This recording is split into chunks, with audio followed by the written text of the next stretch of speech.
Love to you and all you love. Pure energy to you and all you love in all dimensions, in all time, in all space.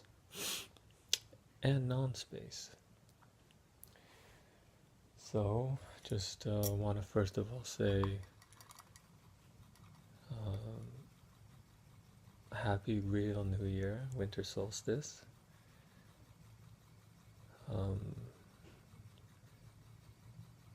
Hopefully, I mean, it's up to you, but hopefully you're reflecting on the past as we are now in the low point of the sun, and then from this point on we will be on the rise, and days will get brighter and brighter, and you can see who you will become and reflect on the past and see who you will become and recreate yourself from this point on until this time again. And once again, even if you don't care about the winter solstice, there's no coincidence that the new year is in this time, meaning December 31st. So this applies to both. And so I want to talk about what we can do to start the new year off right. Sure, I could make this video on New Year's Day, but I think it's better for people to get it in their minds and think about resolutions if you're into that, and also to think about or to do things before the actual new year, like say the New Year's Eve or something. It'd be better to clean it up, clean up the energy or whatever, and then so that New Year's Day will be that moment of things are already fresh and clean and ready to start. So, first of all, New Year's resolutions. I think it's cool. You don't have to do this, but I thought it was really cool. One time I heard a guy that actually he accomplishes his New Year's resolution by New Year's Day, which is much smarter. We all know that everyone has these lofty New Year's resolutions, and then, you know, overcompensating, trying too hard, you know, like thinking, feeling guilty, which is, guilt is just self-abuse, self-violence. But, you know, you feel guilty because you didn't work out all year, or, you know, only a few times this year or something. And then so you make a New Year's resolution that I'm going to lose a bunch of weight and I'm going to be eating right and all this stuff. And then what happens? 99% of people stop doing it in a couple weeks or a month at most. I know this for a fact because when I worked at Trader Joe's, we always knew that the first 2 weeks of January, everyone's going to be buying salads and healthy food. And then after about 2 weeks, it goes back to normal. So you're not alone.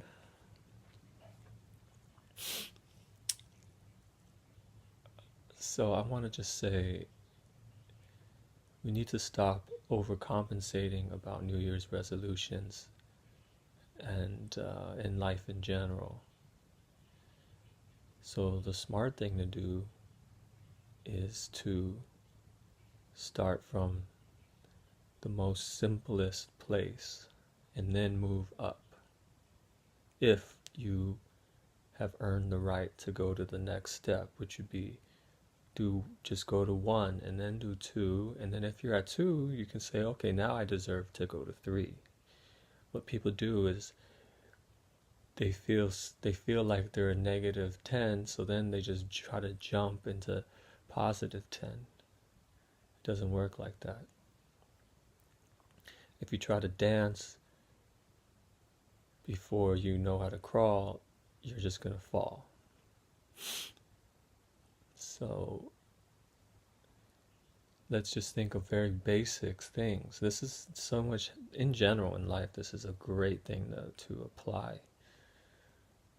Okay, if you want to be healthy, I mean, of course, sure, we always focus on working out, cardio, and muscles, which is great, but okay, if you want to work out, why don't you start with taking walks? Don't say, oh, I'm going to wake up every morning at 5 in the morning and work out for an hour before work, and then I'm going to go again, or you know what I mean? Like, forget that. Whatever step you take, really take that step, as opposed to overstepping and then after a few steps you break your ankle, so to speak, over time. So start small. Go to one. Just take walks every day. And if you really like that, and if you really have gotten into that habit, see, it's about habits. It's not about overcompensating for the whole year of being lazy, Okay, another fundamental thing. Rethink, reframe the way you think about exercise.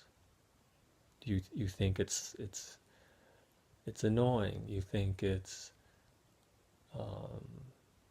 a waste of time. You wouldn't do it unless you had to, or you wouldn't do it unless you were so vain that you wanted to lose all the weight so you look better. Reframe it.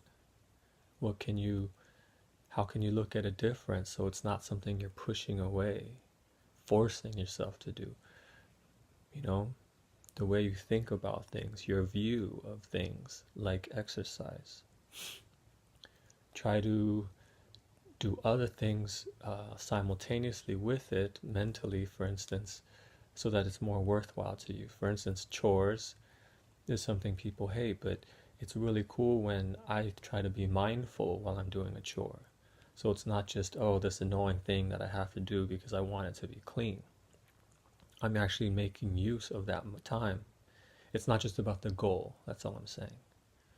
How can the process of cleaning or the process of exercise be actually helpful? Okay, of course, you can listen to an audiobook.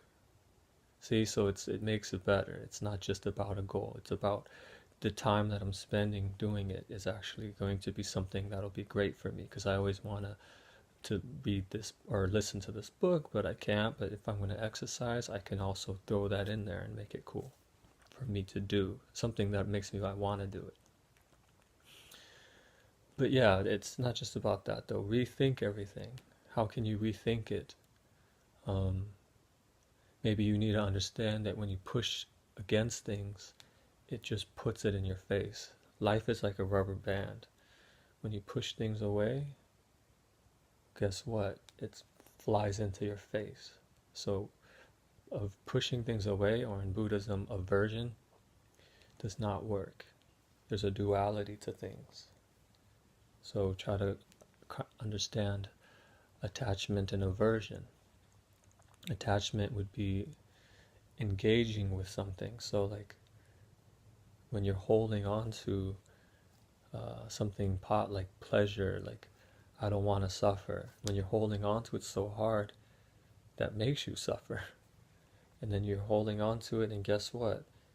Life makes it fly away from you. Just like money. When you're holding on to money and survival, worrying. So reframe your money situation. If you want abundance, right? People always talk about law of attraction, but bottom line is, deep down, most of us are holding and clinging to money and survival, and I'm gonna die, and what happens if I get sick and I don't have money? And then, well, guess what? You doing this makes it fly further away from you. It's like the whole whoop, the rubber band. The more you pull it back and try to keep it for yourself, there's too much tension here, and then it flies out your hands like a rubber band, pushing away bad things too. So,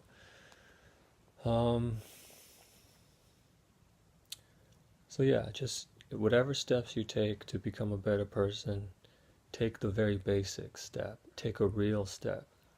not an overcompensating step. Okay, health too. Instead of working out and wanting to be healthy, why don't you work on your nervous system? That's much more important and basic.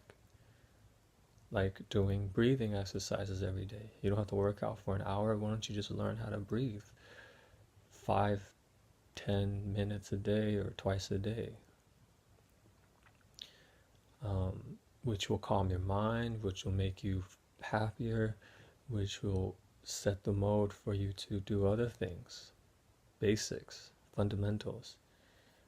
This also helps the endocrine system, hormones, stress response, or sympathetic nervous system is the stress response, which we're all in.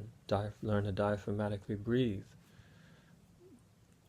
And the parasympathetic nervous system is rest and digest. No wonder we don't get nutrition with the food we eat, and we don't feel rested. We don't have energy.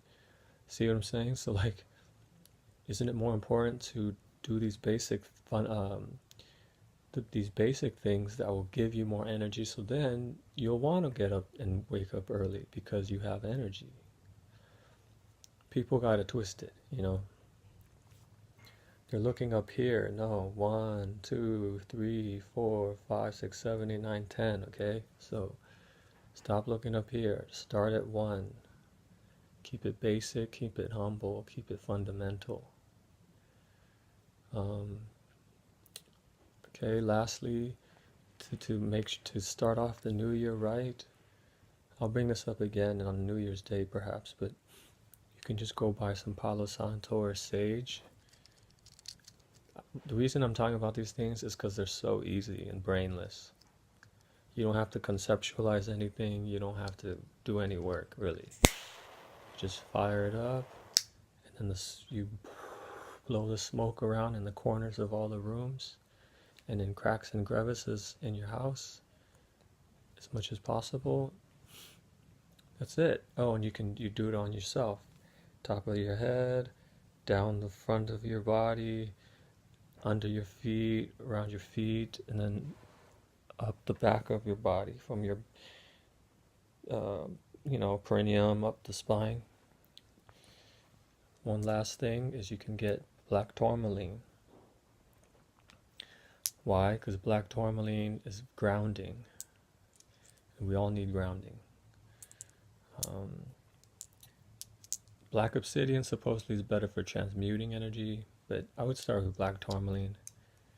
It's very, very, you're not going to necessarily feel anything, and that's the whole point. It's bringing you down. It's not energizing you. You can get a bracelet for your offhand, so if you're right-handed, you put it on your left hand. And you don't have to do anything, you just hold it.